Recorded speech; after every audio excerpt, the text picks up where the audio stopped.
तर पुन्हा एकदा बुलेटिनमध्ये स्वागत आहे। सिद्धार्थ गोदाम आमचे प्रतिनिधी सध्या आपल्या सोबत आणि त्यांच्या सोबत मनोज जरांगे पाटील आहेत। आपण थेट जाऊया। सिद्धार्थ, मनोज जरांगे पाटील तुमच्या सोबत आहेत, काय त्यांच्याकडून प्रतिक्रिया येते? कारवाईला तर चांगलाच वेग आलेला दिसतोय।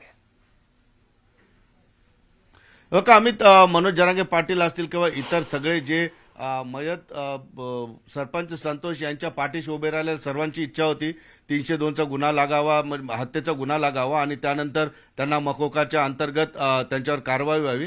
सव्वा महिन्यापासून यासाठी मागण्या होत्या, आंदोलनं होते, मोर्चे झाले, मात्र आज ती मागणी पूर्ण झाल्यासारखं दिसतंय। आणि त्याच विषयी बोलण्यासाठी माझ्यासोबत मराठा आरक्षणाचे योद्धे मनोजदादा जरांगे पाटील आहे। दादा, तुम्ही ही मागणी लावून धरली होती, काल आंदोलन झालं त्या ठिकाणी तुम्ही आला होतात, काय प्रतिक्रिया तुमची? वाल्मिक कराड यांच्यावर सध्या मकोकाही लागलाय आणि हत्येचा गुन्हा देखील। ते अपेक्षित होतं, गरजेचं होतं ते, कारण आक्रोश लय होता हो। शेवटी जनभावना महत्त्वाची। राज्यातली जनता मुख्यमंत्री फडणवीस साहेबांकडे न्याय मागत होती। हत्येतले आणि खंडणीतले हे आरोपी एकच आहेत। मी स्पष्टपणानं IBN लोकमतवरती जाहीरपणानं पुन्हा एकदा मुख्यमंत्र्यांना सांगतो, खंडणीतले आणि खुनातले आरोपी एकच आहेत। खंडणीतल्या आरोपीनंच खून करायला आणि खंडणी घेण्यासाठी लोक पाठवलेले होते, मुख्य तेच ही झाला एक भाग। यांची आणखीन एक टोळी, ती सुद्धा मी IBN लोकमतच्या माध्यमातून मुख्यमंत्री साहेबांना सांगतो की यांच्या वेगळ्या वेगळ्या टीम आहेत। एकाने खंडणी मागायची, एकानं खून करायचा, ही दुसरी टीम। तिसरी टीम त्यांची अशी की छेडछाडी करायच्या, बलात्कार करायचे, दरोडे करायचे। 6वी 7वी टीम त्यांची अशी की घरं बळकायचे, जागा बळकायच्या, जमिनी बळकायच्या। खून जर केला किंवा मारामारी केली, चोरी केली, तर याला घेऊन पळणारी एक वेगळी टीम आहे, यांना सांभाळणारी वेगळी टीम, गाड्या देणारी वेगळी टीम, यांना जीव घालणारी वेगळी टीम, पैसे पुरवणारी वेगळी टीम, यांना घरं राहायला देणारी वेगळी टीम। ह्या टीमा आहेत आणि याला सांभाळणारा एक आहे। याच्यामुळं खंडणीतल्या आरोपींवरती खुनाचा गुन्हा मोका लागणं गरजेचं आहे। खुन्यातले आणि खंडणीतले या दोघांवरती खुनाचा आणि मोका लावून खुनाचा खटला दाखल करून मोका लावायचा आणि सहआरोपी बाकीची टीम आहे ना, ही टोळी, संघटित गुन्हेगारी करणारी ही धनंजय मुंडेची टोळी, हिचा सफाया करणं मुख्यमंत्री साहेबांना गरजेचं आहे। तुम्ही मागं हटू नका। एक माणूस खंडणीतला तो सरकार चालत नाहीये, तो सरकार नाही चालवत, त्यामुळं मुलाहेजा कोणाचा करायचा नाही। यांचा नायनाट मुळा सकट बिमोड करा, यांना सोडू नका। आणि जे आता खंडणीतले खुनातले आरोपी आहेत यांना जे पोचणार आहेत हे सगळ्या टीमा धरा, यांना सहआरोपी करा। एक का मुख्यमंत्री साहेब, पहिलं खंडणीतले आणि खुनातले एकच आहेत, त्यांच्यावर 302 आणि मोका लावा, केस अंडर ट्रायल चालवा, यांना जन्मठेपच झाली पाहिजे, फाशीच झाली पाहिजे, सुटले नाही पाहिजे यातले एक पण।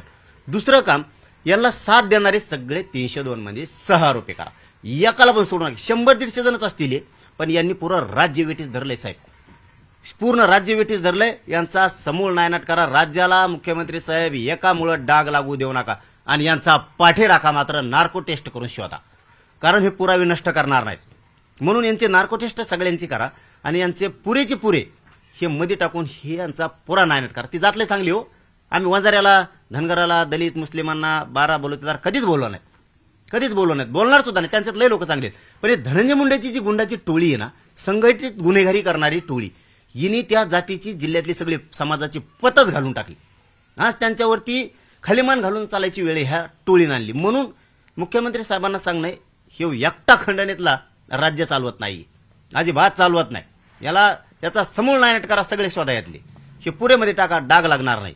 आज जर मोक्यात घेतला असेल, अधिकृतपणानं मला माहित नाही, मी आजारी होतो त्यामुळे, पण घेतला असेल, त्याच्यावर 302 दाखल केला असेल तर मुख्यमंत्री साहेबांचा मनापासून कौतुक आहे। माझा प्रश्न तोच होता, जर चांगलं काम करत असेल तुम्ही तोंड भरून कौतुक करता। मुख्यमंत्र्यांनी अधिवेशनात जाहीर केलं होतं, कुटुंबाला बोलून सुद्धा सांगितलं की कुणालाही सोडणार नाही, त्यांनी आपला शब्द खरा करून दाखवला। यस, फक्त तपासात पुढे घोळ व्हायला नको, चार्जशीटमध्ये काही छेडछाड व्हायला नको, पुरावे नष्ट करायला नको। म्हणून यांचे जर मोबाईल देत नसले, पुरावे देत नसले, तर ह्या संघटित टोळी जी आहे ना, गुन्हेगारी करणारी सराईत गुन्हेगार आहेत, यांच्यावर दरोडेचे गुन्हे आहेत, बलात्कारात छेडछाडीचे गुन्हे आहेत, हे जमिनी बळकीत आहेत, दादागिरी करतात पैशासाठी, चोट्टे चाट्टे येते, याच्यासाठी त्यांच्या संबंध समाजाला डाग लागतोय आणि राज्यातल्या जनतेत सुद्धा डाग लागतोय।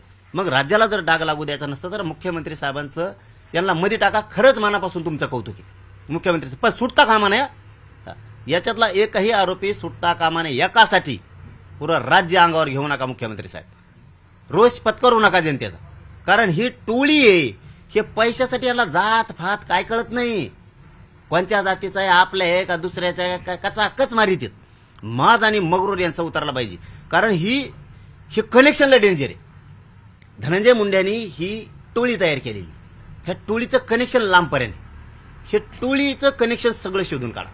हे आंदोलनं करतायत, आरोपीला पाठिंबा देत आहेत, सोडण्यासाठी सांगतायत. अरे आता मग ही रूढ पाडणार. आता एखादा माणूस मेला की जनता आता आपल्या जातीकडून आपण आपले लोक उठणार, सोडून द्या आमचा माणूस, सोडून द्या आमचा माणूस. आंदोलन करता, आंदोलन हे संपवा. मुख्यमंत्री साहेब हे समूळ नायनाट करायला ठेवू नका. याला काय फरक नाही पडत, तेव्हा राज्य चालवत नाही.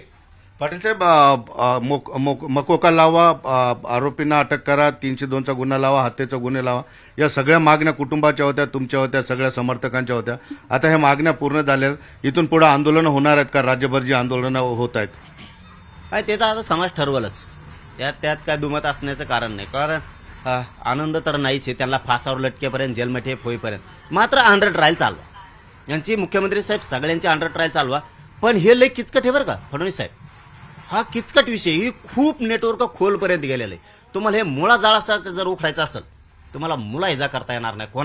कोणाची गय करू नका अजिबात. मुख्यमंत्री स्वतः म्हणले दयामाया करणार नाही. यस, काल त्यांचा फोन पण आलता वाटतं पोलीस प्रशासनाला बीडच्या, दयामाया करायचा नाही म्हणून.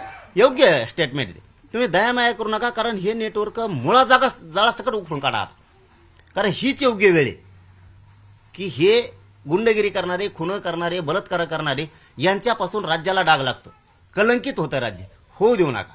कारण हे परळे थोडे आहेत हो. हे जे टोळी नाही थोडी आहे, त्यांच्या समुदायाला हे धनंजय मुंडेचे लोक आहेत. हे सगळे हे आंदोलनं करतात, हे करतात ना, हे थोडे आहेत. ही संघटित गुन्हेगारी करणारी लाभार्थी टोळी. चोरीतून मिळालेले पैसे, योजनातून शासनाचे मिळालेले पैसे, मारामाऱ्या, खून, चोऱ्या करून मिळालेले पैसे, लोकांचे घरं दाबले, इस्टेटी दाबल्या, कोणाचे प्लॉट दाबले, हडप केले, याच्यातून मिळालेले हे यांना काय भ्रम होता खूप मोठा. धनंजय मुंडेला खूप मोठा भ्रम होता. मी म्हणजे अमृत पिऊन आलेलो, राज्यात माझे लोक मगरुरी करणार, माच करणार, माझं कुणी करू शकत नाही. अरे रावणाचं टिकलं नाही बेट्या, तू कोणी. ह्या माझात मस्तीत राहिल्यामुळं एवढ्या मोठ्या त्यांच्या समजदार जातीला, त्यांच्या समजदार समाजाला प्रचंड मोठी पत होती, ती गेली. माझा तोच प्रश्न होता. आता बीड जिल्ह्यातले पोरं इतर ठिकाणी शिकायला आहेत, पुणे असतील, मुंबई असतील. बीडचा म्हणून सांगितलं तिथं रूम द्यायला तयार नाहीत. लोक आता बीडच्या तरुणांकडे शंकेने बघायला लागलेले आहेत. तुम्ही बीड जिल्ह्याचे आहात, मी बीड जिल्ह्याचा आहे. थोडं वाईट वाटतं, हे सामाजिक रिफ्लेक्शन चांगलं नाही. नाही, वाईट तर वाटतंच, पण बीडच्याकडे बघत नाहीत. ही वर्तुळूक टोळी चालवणाऱ्याकडे लोक बघतायत. समजून घ्या, लोक त्यांच्या जातीकडे नाही बघत, लोक बघतायत ती जी टोळी चालितो धनंजय मुंडे, त्यांच्याकडे लोक वेगळ्या नजरांना बघतायत. का बघायचं नाही त्यांच्याकडे? तुम्ही मारामाऱ्या करणार, धमक्या देणार, लोकांना खुन्नसीनं बोलणार, दातड काढणार, ही करणार, घाण शिव्या देणार, तुम्ही लोकांना ढुसणे हाणून रस्त्यानं चालणार. तुम्हाला आय कळना, बहीण कळना, तुम्हाला लोक कळना, तुम्हाला जनता कळत नाही. तुम्हाला तुमचं जे आहे ना ते डबक्यात तेवढंच कळतं फक्त. तुम्हाला तुमचं तेवढंच आयुष्य कोरून बसलात तुम्ही. हे आमचे, हे आमचे, हे आमचे, एवढंच नाद लागलाय तुम्हाला. हे राज्य तुमचं आहे, हे जग तुमचं आहे, हे समाज तुमचा आहे, सर्व जाती धर्माचे लोक आपले आहेत. हे नाही कुणी आरक्षण मागितलं आडं पडतील, कुणी नोकरी मागितली आडं पडतील, कुणी कुठं जागा घ्यायची म्हणलं त्याच्यावर कब्जा मारतील. आता माझ्याकडे एक मॅटर आलं होतं, सांगायचं नव्हतं पण सांगतो आता.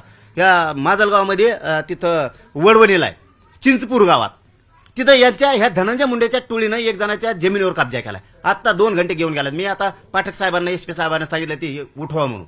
काय दादागिरी, कशामुळे मारता लोकांना तुम्ही?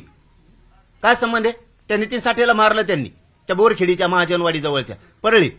मराठ्याचा आहे म्हणून, याच्या जातीचा काय संबंध? म्हणून ही टोळी, हे आंदोलन करणारी हिला उखडा. मुख्यमंत्री साहेब मन जिंका राज्यातल्या जनतेचे तुम्ही. ही टोळी उखडून टाका. हे आंदोलन करणारी जात नका समजू हिला. ही टोळी आहे, लाभार्थी टोळी धनंजय मुंडेची. हिला उखडून टाका, हिला ठेवू नका अजिबात. कारण ही उखडली ना, राज्य गुन्ह्या गोविंदाने नांदणार आहे. हक्क मागायला गेलं जातीवादी समजता लोकाला. तुमच्या लेकराला हक्क मिळाला आरक्षणाचा, त्यावेळेस कुणी तुम्हाला जातीवादी नाही म्हणलं. ज्यावेळेस तुम्ही राज्य केलं, सत्तेवरती बसलात, तुम्ही प्रशासक म्हणून बसलात, तुम्ही शासक म्हणून बसलात, प्रशासनात गेलात, तुम्ही शासनात पण गेलात, काय दुःख झालं नाही कोणाला. कारण गुन्ह्या गोविंदाने नांदतेत. मराठे, वंजारी, धनगर, दलित, मुस्लिम, 18 पगड जातीचे. अरे तुम्ही ही टोळी कुठून आणली रे लोकांना खुन्नस देणारी? धनंजय मुंडे कुठून टोळीमध्ये तयार केली? लोकांना खुन्नस देणारी, टार्गेट देणारी, लोकांना हिणून बोलणारी, अवमानास्पद वागणूक देणारी, म्हणजे तुमचं हेच राज्य तुम्ही मोठं समजता आणि लोकांना मोठं समजत नाहीत. ही जी वर्तणूक रूढ पाडली ना प्रतिमोर्चाची यांनी, ही यांच्यासाठी